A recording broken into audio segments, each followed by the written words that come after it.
رسوله الكريم أما بعد قال الله تعالى في كلامه المجيد لقد كان لكم في رسول الله أسوة حسنة وقال الصادق المصدوق صلى الله عليه وسلم لا يؤمن أحدكم حتى أكون أحب إليه من والده وولده والناس أجمعين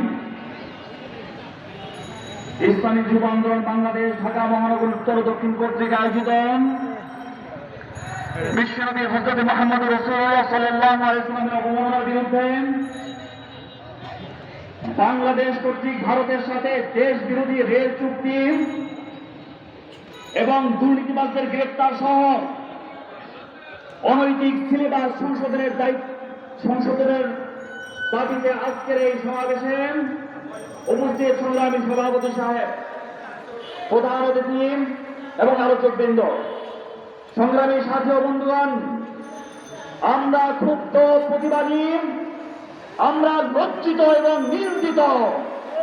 আপনারা জানেন বাংলাদেশের বুকে যেই প্রশাসনকে আমাদের টাকায় বেতন দেওয়া হয়, সেই প্রশাসনের একজন এসপি সে নবী হযরত মুহাম্মদ রাসূলুল্লাহ সাল্লাল্লাহু আলাইহি ওয়াসাল্লামের ব্যাপারে বিশুদ্ধার করেছে।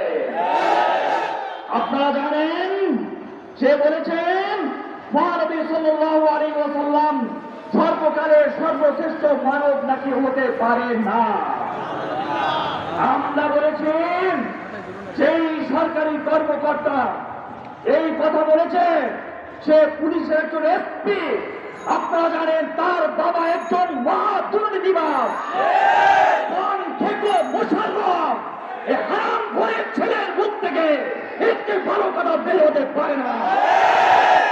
আমার বন্ধুগণ, মহানবী হযরত মুহাম্মদ রাসূলুল্লাহকে সারা পৃথিবীকে তিনি সংস্কৃতি শিখিয়েছিলেন, সারা পৃথিবীকে তিনি সভ্যতা শিখিয়েছিলেন, সারা পৃথিবীর মানুষকে তিনি আলোর মুখ দেখিয়েছিলেন।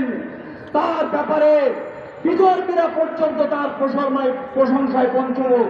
অথচ আমাদের দেশের মুসলমানের সন্তান দাবি করে তারা যদি নবীজির ব্যাপারে কথা বলে, আমরা